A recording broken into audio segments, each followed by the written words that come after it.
Okay, so today we're going to finish up the unit with nonlinear systems. This will go by really fast. With nonlinear systems, we don't do anything by hand. We do it all on our calculator.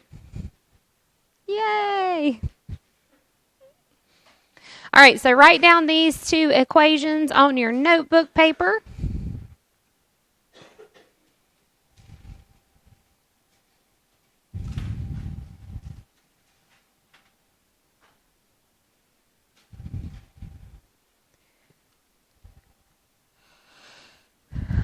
While you're writing those down, you might notice what type of equations that they are.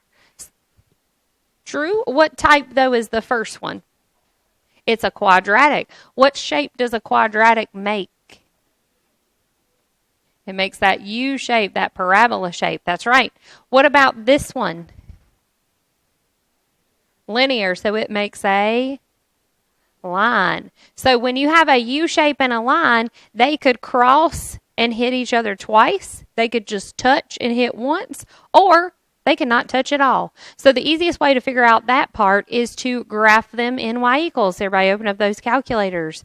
Go to y equals, and let's type in these two functions.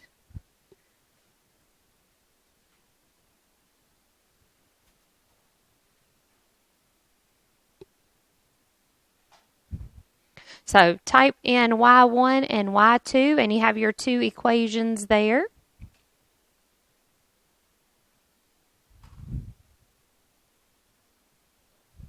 Now, to make sure that we all have the same picture, I'm going to hit zoom and then the number 6. Remember, that gives you back to your standard window. So zoom 6, right? It's your best friend. Zoom 6. Does this parabola and this line cross and touch? How many times? Twice. So how do you find intersections? You did that last week. Good. Second trace 5. And since we have 2, you do have to move your cursor close to the first one. So I'm going to move mine to the left. And then you hit enter 3 times, and it will give you that intersection. Now, these are not going to be nice, pretty whole numbers all the time. Sometimes they might, but most of the time they're not. Just round to 2 decimal places. So what would this point be rounded to 2 decimal places?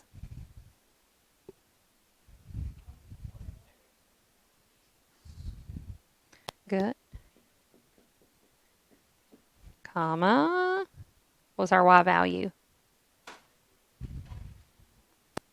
Negative 0.24. Now it does hit twice, so go ahead and put and let's figure out that second point. So we're going to end up doing the same thing. Second trace 5. But now I'm going to move my cursor over here to the left side towards that other intersection and hit enter 3 times. So second trace 5, enter 3 times. So my other intersection is at and good. So 0.62 and 4.24. And that's it. That's all that we need to do. Type in the calculator, second trace 5, enter 3 times. Now we're ready for our next one.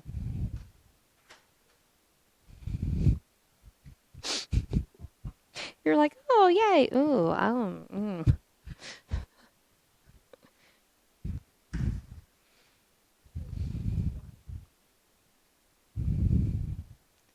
Now, what type of problem is that top one? It's exponential. What does exponential look like? Y'all draw it in there. Yeah, it could start off tall and then it levels off, or it levels off and then goes higher. This one actually starts off tall and then levels off, so it's an exponential. And then this one is still linear, so it's going to make that line. So usually exponential and linear cross one time because the overall shape of them, they're eventually going to touch each other. So let's go through and type these two in our calculator and see how many times that they cross and they intersect. Remember to use the little caret key to get it to the x power. This other one was 3x So type 1 in Y1, 1 in Y2, and then you guys can just hit graph. And do you see where they cross? So what do I hit? Second, trace 5, enter 3 times. Oh, you put it to the power of 2. You got to put an X. Mm-hmm. Sorry. Mm-hmm.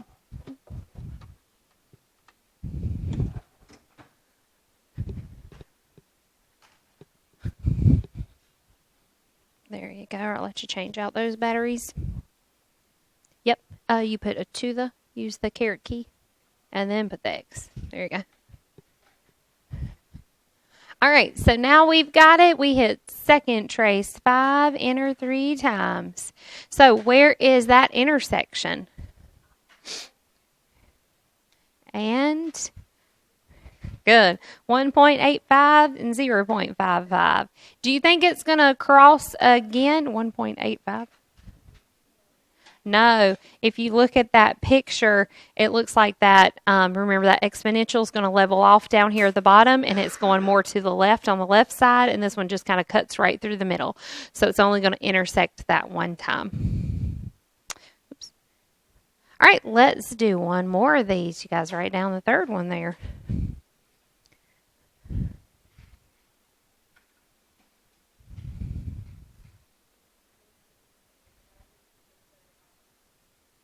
Yes. Yeah, but f of x and g of x is just a fancy way of saying y equals as well.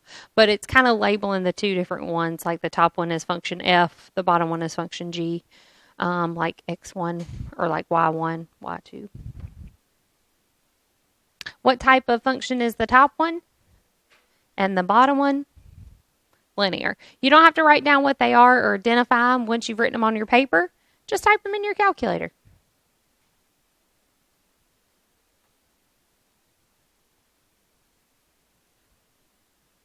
2x squared plus 3 and x plus 2, and then hit graph. What do you notice about this picture? They don't touch. Are they ever going to touch? We just see a small little screen there, but the parabola is going to get taller and that linear is going to stay consistent, so they are never going to touch. So what's my answer? No solution. That's right. So if they don't cross, you can just say NS and you can move on. Now, these problems are set up fairly simplified, I guess, because they're all starting with f of x or g of x. They're all solved for y. Do you think every problem you have is going to already be solved for y? No. And that's like the next few problems that we're going to do. We're not going to have them in y equals. They're going to look like these. So write these down, and you may want to write them side by side how I've written them, because we're going to have to solve for y in order to graph them. Now, if you're using Desmos, do you have to solve for y? No. So when we review for that EOC and we're reviewing with all of our Desmos stuff, you'll be like, oh, I don't have to solve these. I can just type them in how they look. But in order to do them with our calculators, we have to solve them for y. So what are you going to do with the first equation? Good. Minus that x squared. I was on the wrong screen. So y equals negative x squared plus 6. Now y is by itself, so that one's good to go. Let's go to the next equation. What do I have to do there? Subtract the x. So that's a negative y equals negative x plus 14. Divide everything by negative 1. So y equals x minus 14.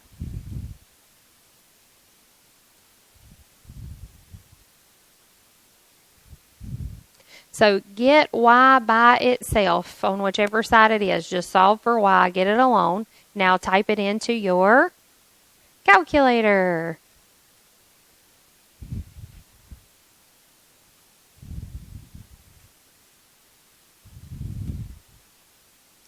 So we have negative x squared plus 6 and x minus 14.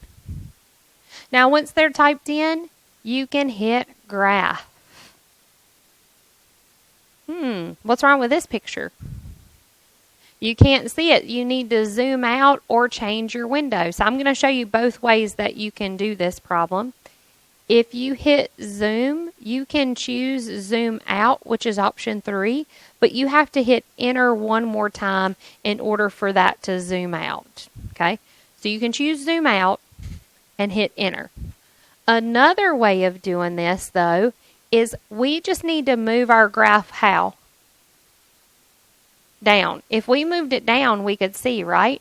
Well, that's in the window. If I want to move down, that's my y value. So I could go down here and change this y minimum to a different number. Like instead of negative 10, maybe I want to use negative 30.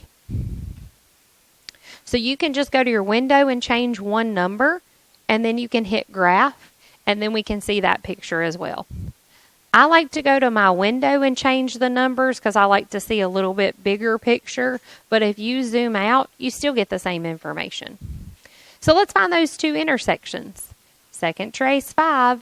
Remember, move your cursor close to one of them and hit enter 3 times. So negative 5, negative 19.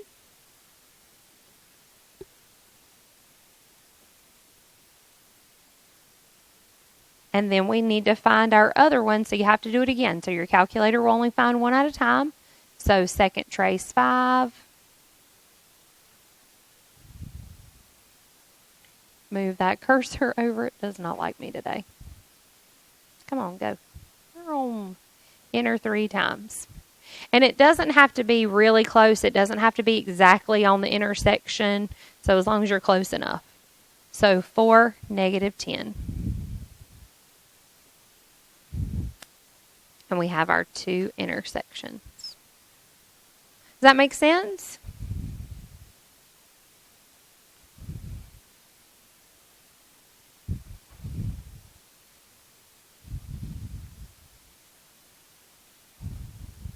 Okay, here is our next one like this where we don't have them in y equals. So write down these two equations or solve these two for y and graph them.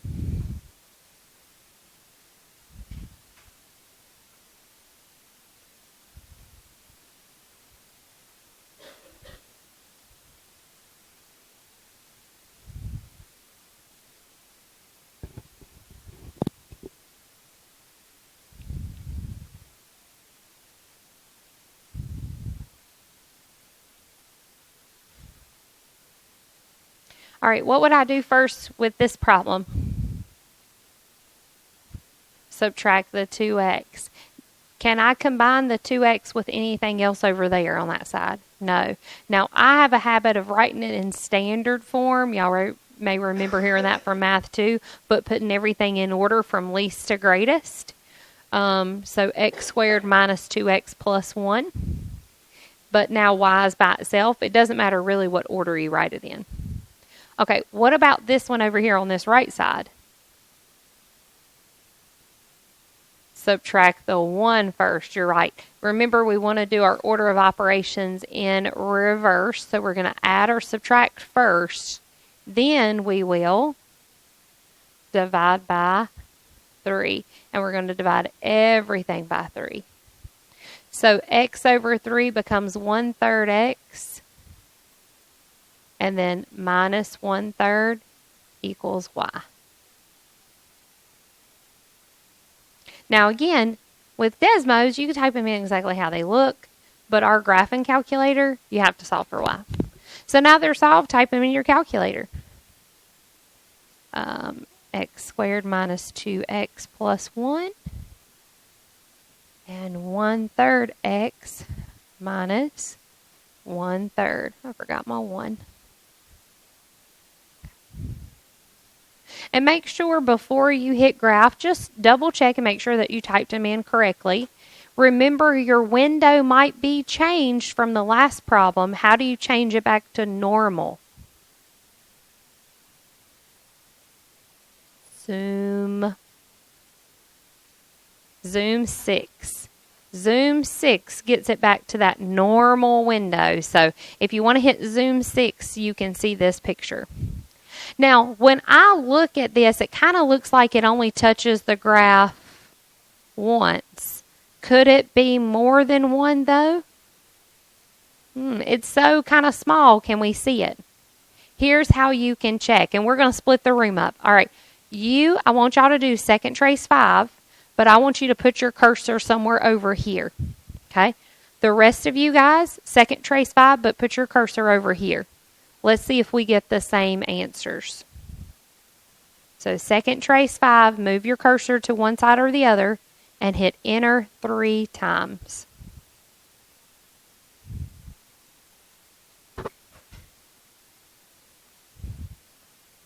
So what did you guys get? 1, 0. Okay. Did you guys get 1, 0? No, what did y'all get? It's okay. It's right. I promise. 1.33, comma, 0.11. Yes. Here's why. Let me zoom in and I will show it to you guys. Y'all looked really scared that y'all did not get 1, 0, but I promise it is correct. I'm going to have to zoom in twice. Right here, you can't tell, but let me zoom in one more time.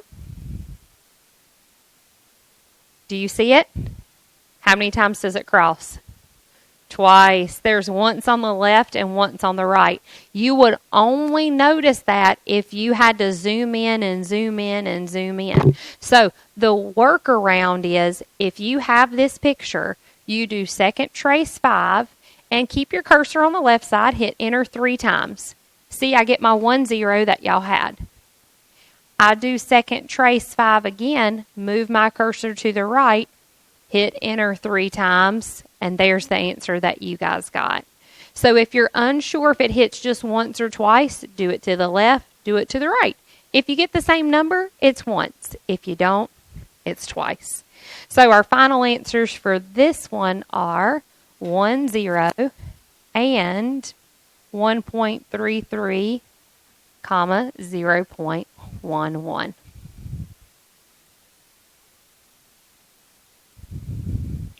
Now again, when we do this on the EOC, to save us some mistakes, I'm going to say zoom that in because you can zoom in easily with that keypad, versus other things. You can. All right, so far, things that we have done this week, we've had some word problems. On these, we also have word problems, but I don't want you to go too far in depth with these word problems. There are 3 little things that you write down. First off is the 2 equations. And then we're also going to write down what x equals because that's going to help us solve these word problems, figuring out what x is. So write down x is the weekly pay. So write down the 2 equations and then write down what x equals. Those are the things that you're going to pick out from these types of word problems.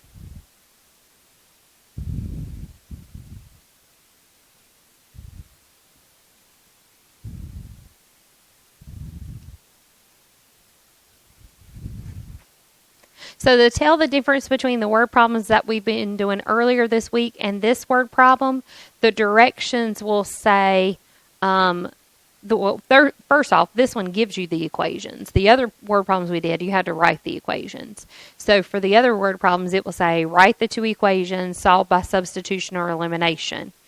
This one will give you the equations, and we're going to solve it by graphing. Okay, so you have your 2 equations, so what should you do? Type them in y equals. Let's type them in our calculator. Everybody have it written down? So 1,000 divided by x negative.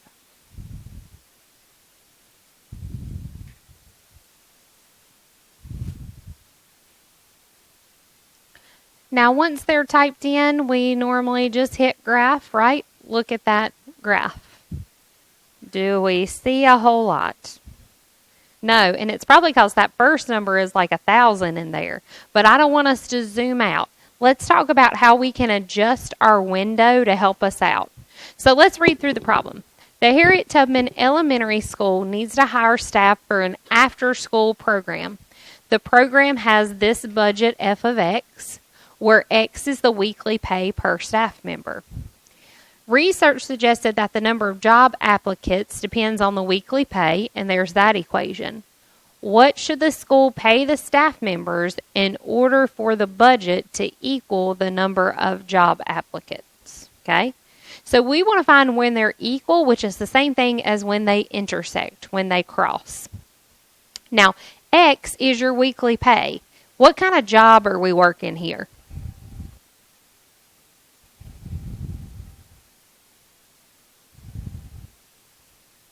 What's our job? Staff for the after school. And X stands for how much they get paid, right? Okay, so let's go back in here and think about our X values. These X values are going from -10 to +10. Are we going to pay somebody -$10? Are we going to pay somebody $10 a week? That's crazy. So here's what I want you guys to do. Hit window, and let's adjust these X values. So first off, our weekly pay should start at $0. If we don't work any, we don't get paid any. How much do you think this person is going to get paid for the week? Now remember, it's an after-school program. Think about maybe how many hours they're going to work a day, how many hours they're going to work a week, and maybe how much they'd get paid per hour. So, how many hours do you think somebody would work a day for an after-school program? Some of y'all may be going to after school, like Junior Blast or whatever. 4 hours. Okay, they're going to work 4 hours a day for how many days? 5. So, what's 4 times 5? 20. They're going to work 20 hours a week. How much do you think they're going to get paid an hour? $10. Let's keep it simple. Go with $10. So, you work 20 hours a week. You get paid $10 an hour. How much money will you get paid at the end of the week? $200. So let's say their weekly pay is $200. That's a great place to start. Once you have these X values in here, then you hit zoom 0. Hit zoom 0. Can you tell where these cross? It's not the best picture, but does it look like they cross somewhere? Yeah. Hit second trace 5, enter 3 times. If they do cross, it will say the word intersection. If it doesn't, it'll give you an error message. So do these cross? Yes. Now, one of these is your weekly pay, which is going to be the X value. So how much should they get paid a week? $128.08. So maybe they don't work the full 4 hours a day. Maybe it's only 2 or 3 hours. So $128.08.